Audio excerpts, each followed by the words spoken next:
Encre d'histoire, Plume et Voix, Alban de Maigret.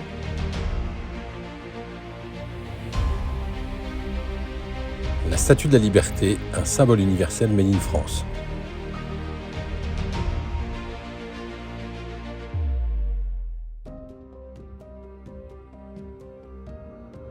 Un signe grandiose apparut aux immigrants débarquant à Ellis Island. Une femme. Un drap l'enveloppe. Les chaînes brisées de l'esclavage sont sous ses pieds. Et 7 rayons couronnent sa tête. Que les puristes me pardonnent ce petit détournement de l'Apocalypse de Saint Jean.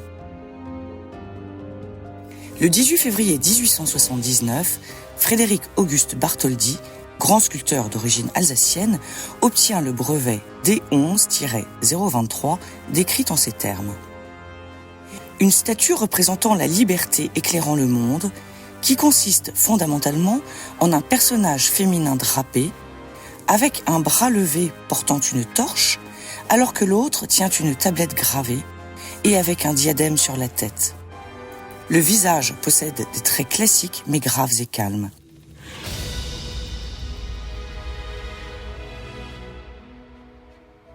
Le comité de l'Union franco-américaine, créé en 1875, désire matérialiser l'amitié historique entre les deux pays, surtout après les tensions nées de la prise de position américaine en faveur de la Prusse au cours de la guerre de 1870. Le choix se porte sur la création d'une sculpture monumentale dont la réalisation revient à la France et que la ville de New York accueillera. Bartholdi, auteur entre autres d'une statue de Lafayette érigée à New York et grand défenseur des valeurs démocratiques, est naturellement pressenti pour la réalisation de cette œuvre titanesque. Il confie à son ami Édouard de La Boulaye, le grand initiateur du projet. « Je lutterai pour la liberté, j'en appellerai au peuple libre. Je tâcherai de glorifier la République là-bas, en attendant que je la retrouve un jour chez nous. »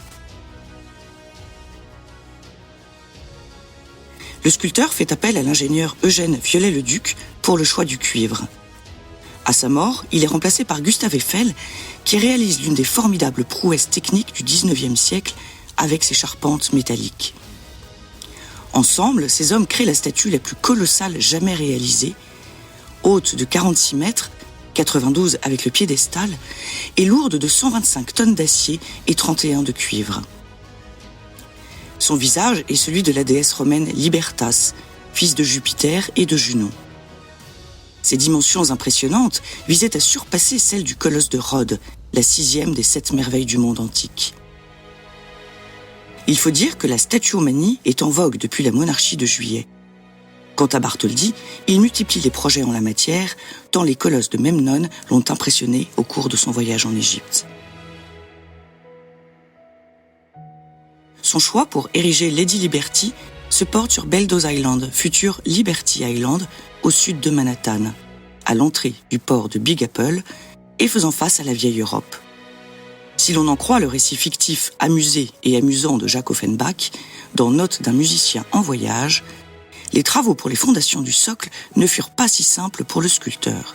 Je cite.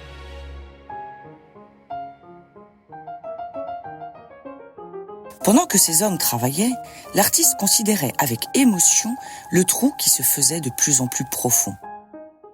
Suivant le fil de sa pensée, il voyait dans ses premiers coups de pioche le point de départ du monument grandiose auquel son nom serait éternellement attaché.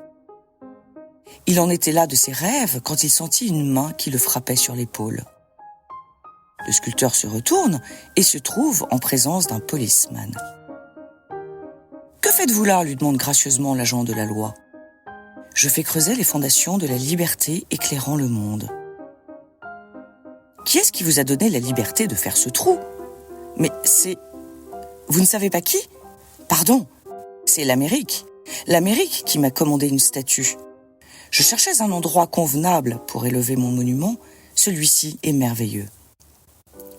Ce que vous me dites m'intéresse beaucoup, mais malgré toutes les libertés dont on jouit en Amérique, apprenez, monsieur, qu'on n'a pas celle de faire un trou aussi considérable sans autorisation. Veuillez donc, s'il vous plaît, me suivre chez le maire. Fin de citation. Le 25 rue de Chazelles abrite l'usine d'où émerge la haute statue. C'est une des curiosités les plus intéressantes de Paris, s'exclame un journaliste du Temps en juillet 1883. Jules Claretie, chroniqueur de la vie parisienne, s'enflamme de l'avancée des travaux. La tête est achevée, le bras droit est fini, à mi-corps, la liberté est sortie de terre, et l'été dernier, 25 convives ont pu tenir à l'aise et déjeuner dans son mollet droit.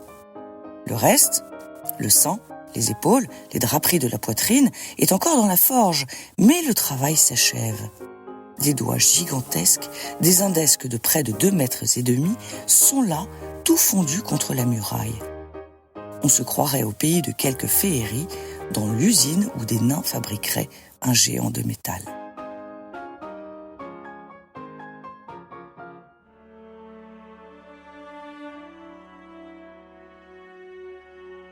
La liberté éclairant le monde est officiellement remise aux Américains à la date symbolique du 4 juillet 1884 à Paris, avant d'être démontée en 350 pièces et chargée sur la frégate Isère en partance pour le Nouveau Monde.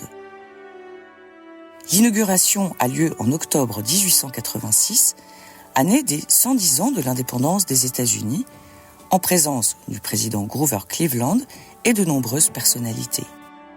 Plus d'1 million de personnes s'étaient déplacées pour assister aux parades et défilés, mais surtout pour voir Bartholdi grimper jusqu'au bras de Miss Liberty et enlever le voile.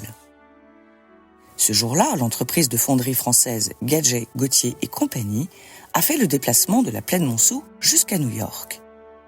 L'usine française fait sa promotion en distribuant à tous des répliques miniatures de la star du jour. Chacun demandait, avec l'accent qui convient ou pas, « Do you have your gadgets ?» ou « Do you have your gadgets ?» réplique qui aurait donné naissance au mot « gadget ». Monument universel, devenu l'un des édifices américains les plus visités, la Statue de la Liberté incarne le symbole emblématique du pays de l'oncle Sam, avec sa torche lumineuse et ses tablettes sur lesquelles figure la date du 4 juillet 1776. Tournée vers l'océan Atlantique, et donc vers la France, elle fait face à sa réplique du pont de Grenelle, inauguré en 1889. Quant à The New Colossus, le poème d'Emma Lazarus, gravé sur une plaque de bronze, ajouté au piédestal en 1903, il reflète la quintessence du rêve américain. Donne-moi tes pauvres, tes exténués, qui en rangs pressés aspirent à vivre libres, le rebut de tes rivages surpeuplés. Envoie-les-moi, les déshérités, que la tempête me les rapporte. De ma lumière, j'éclaire la porte d'or.